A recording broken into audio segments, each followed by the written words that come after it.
Hey guys, it's me, shut up Tyler. But guess what, guys? I played a lot of games through 2021, and I just want to make this video to talk about a couple of them. First off, Donut County was very funny. Mario Party made me just want to rip and tear my hair out, and the memes were good. Toem was a very fun little surprise. I learned how to fly in Pico Park. Celeste, shout out to Phil, because this is a good game. And, new Pokemon Snap was very relaxing. Even my favorite video game of all time, Sonic Colors, even got a remaster. And while it did have some problems in the beginning, luckily they did get most of them patched out. And honestly, it just came out to be one of my favorite games that I played this year. But I didn't want to put it on the list simply because it's already my favorite. That's just bias, and I just want to at least keep some picks fresh. But, guys, while you've been hoping you've been enjoying, here are my top 10 favorite video games of 2021. Blood on the floor is a giveaway, huh? A dad giveaway. So throughout 2021, my pal Brendan and I did a little challenge called the 5 for 5, where each person gave 5 games to the other, that games they've enjoyed but the other person's never played. My personal favorite of this list was Mad World, one of the earliest games from Platinum Games. You might have heard of them from Bayonetta and Astral Chain. It was just one of the most interesting games I played in the hack and slash genre. As you're on a TV show and you're just killing people just for rich people enjoyment, kind of like how 2020 was. But it was a spectacle to watch, with John DiMaggio and Craig Proofs just killing it on commentary, fun boss fights, and amazing soundtrack. Probably one of the most enjoyable games that I've played, but I just wish that there was a little bit more love and variety in the combat.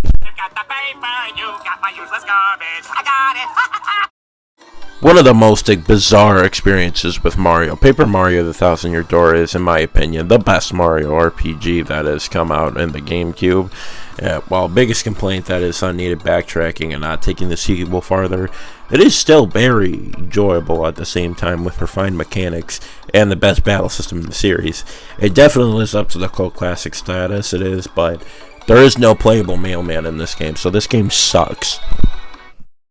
A perfect circle! Do it again. Show your process. Well, a very unexpected but great sequel to the original Pokemon Shadows of Palmia takes what was established in the first Ranger game and amplifies it, having more options and stuff to do, side quests to tackle, and a more fulfilling story, a banger soundtrack. Probably the best writing in a spin-off besides the Mystery Dungeon games. That the Circle Simulator is very fun, albeit with one flaw. After one boss fight, particular game just flatlines the difficulty, but still, probably one of my favorite spin-offs in the Pokemon series. Oh, that's hot. That's hot. Ooh, a Mighty Switch Force 2, baby. I went over why I like this game in my video earlier this year, but to reiterate, a great puzzle platformer that does everything a sequel needed to do right in the first place and amplify it. You better go play it, nerds.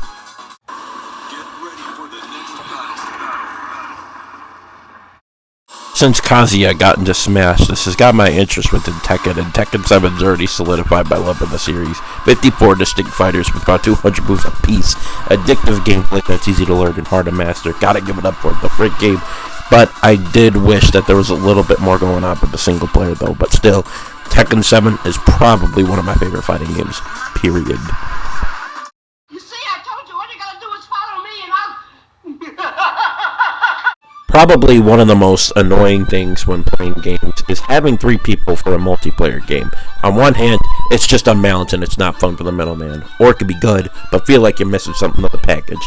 Triforce Hero kicks that to the curb and just obliterates it. The dungeons are well designed and crafted so nicely for 3 players, and it's very enjoyable. But I'd only recommend playing this game with 2 other friends, because playing these with online with randos is disaster. Still a fun game, and it's very entertaining chaos. Shout out to Brendan and Joey for being in the trio of Toon Links that we were for the game. So yeah, go play this if you got 2 other people you want to go play with. If not, yeah, you could probably skip this one, but it was still pretty fun though. So this game is very fun because you also have a lot of costumes and stuff you can use to kind of design your characters with, and a fan service for longtime Zelda fans.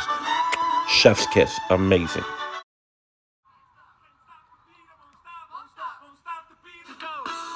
Knack 1 was a pretty meh experience that felt like a slog to get through. Knack 2, on the other hand, is just blows that out of the water. More memorable set pieces, funny moments, fleshed out combat. So overall, a much more better experience though, and it definitely made Nick 2 one of my favorite games from the PlayStation 4. Memes aside, definitely go check it out if you like hack and slash beat 'em ups. They are very, very fun, and I don't think any of you would be disappointed if you played this game. I like you, pussycat. Yes.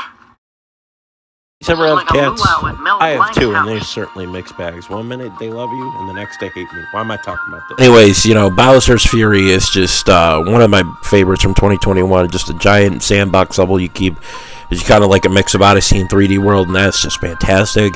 A great thing throughout. I just think the one blemish it has is just, waiting on a couple things with Bowser, and everything is just fantastic.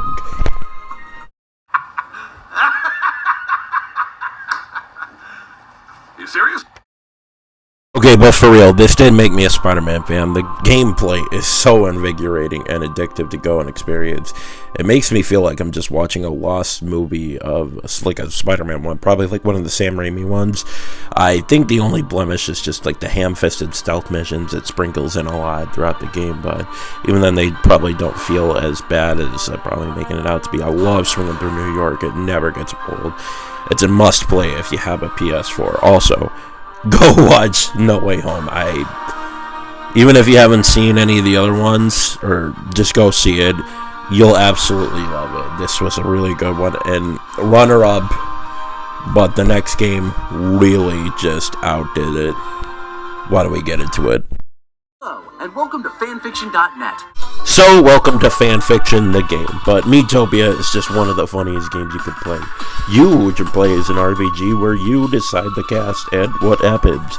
Maybe seeing Dak marry Princess Squidward, Gilbert Godfrey turning into a pop star, or maybe even some scenarios like seeing Spider-Man and King go in a cooking class, or maybe the best one of them all, seeing Gex and Donkey Kong have a kid called Gexy Kong. It's truly one of the best games to go with it. It's a very simple one, but hey boys, they let us have Lyman back. I think that's a pretty good one, but yeah, no, I mean, one of the best games you can play. My personal favorite of 2021. Go play it. Speaking of 2021, I just want to take this as a moment to say thank you guys for watching. I know we can really get too much content out there this year, but just thank you guys for watching whatever I did make. 2021 has just been a decent year for me. I got to go and do a lot of things, kind of do a lot of things for the first time, and it was pretty cool actually. I just had a little bit of content block, gotta be honest, but hey, it was pretty cool. I got to meet Legend and his brother. Just hopefully, hopefully 2022 will be good. And guys, I will talk to you later. There's a lot of great games that are coming out, though. Check them out. Can't wait as much as you guys are. And guys, I'll see you guys in 2022. Bye bye.